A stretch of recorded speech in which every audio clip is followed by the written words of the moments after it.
Some people are being tested with cancer, chemotherapy and radiation and the whole 9 yards. Some people are tested with insecurity. May Allah Azza wa Jal ease their suffering, like our brothers in Gaza, or those of the Rohingya being prosecuted and persecuted for their Islam, or those in different places and areas. Some are tested with famine, with hunger, with earthquakes, with tornadoes, and some are tested with parents like you are. So I believe that you have the lesser of all tests, but this is a test at the end of the day. Either you pass or fail. Now, shouting at your mom is unjustifiable by no means, no matter what she does. So doing so would mean that you've lost your test. Your mom, as you've stated clearly, is a bully, and she wants to provoke you to give a negative reaction, to intimidate you, to sadden you, to depress you.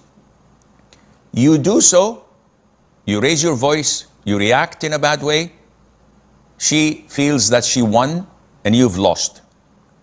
If you ignore her by just smiling and not reacting, even if she becomes furious and she tries to provoke you to say something, keep on ignoring her. When you walk down the streets of Bangladesh and dogs start to bark at you, are you going to fall on your hands and knees and bark back? If you do, the dogs will say, "Rrr? What's happening? Well, what are you doing?" So definitely you're not going to bark back. So why are you retaliating to your mom like this? She has mental issues. She's senile. She's old. She's an abusive person. She's whatever. Allah will take care of her. Allah will hold her to account. She will pay for her sins.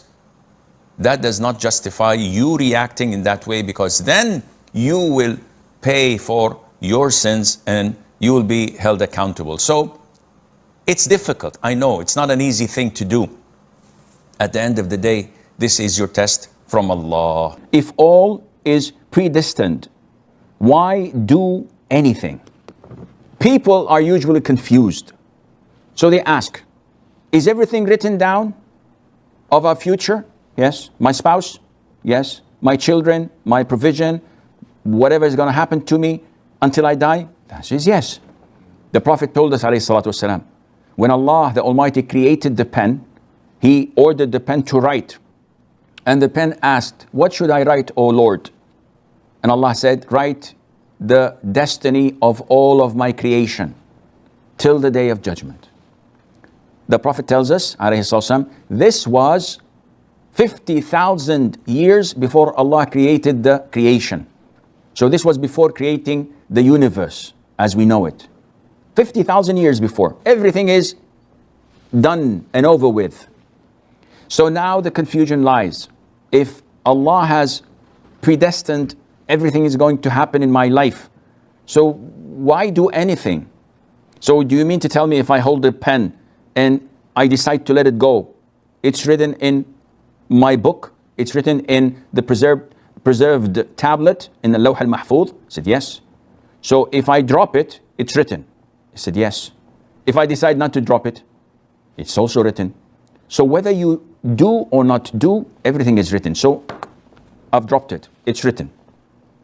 50,000 years before Allah created the creation, it was written that on this specific day, at that specific moment, I will drop the pen. So Uthman is asking, then why should we do what we do?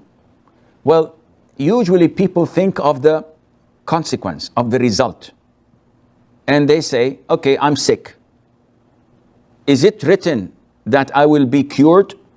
I said, yes. If not, is it written that I'm going to die? I said, yes. Then they ask, then why take the medication? Why have the doctor operate on me? Why don't I just leave it? Akhi, you're confusing the result and you're confusing the means that would lead to this result. Meaning, is it written that I will die of starvation? Maybe, I don't know. But let's assume it is written, though we don't know. If I do not prepare food, if I do not eat, if I go on a hunger strike, This is also written. So whatever you do in regards to the means, this is written, and the result and the consequence is also written. So why only focus on the end result? Why do you always complain? I'm unable to find a job. Allah predestined upon me that I do not get a job. How do you know what Allah predestined that for you? He said, I'm not getting any job. He said, yes, because you're not working hard. You have to knock on all doors until Allah wills it and opens the door for you. Then you will find the job you want. Likewise, someone sitting home and says, if Allah wills it, I'll get a righteous, pious child. He said, yes, but you have to get married first. He said, no, if Allah wills it, it will happen. This is not how it works. This is not how Allah told us to do. He told us to act, and then Allah Azza wa Jal wills what happens. Likewise, in dua, my child is sick. Make dua for your child. He said, why should I make dua? Why should I make ruqya? If Allah predestined it, he will be cured.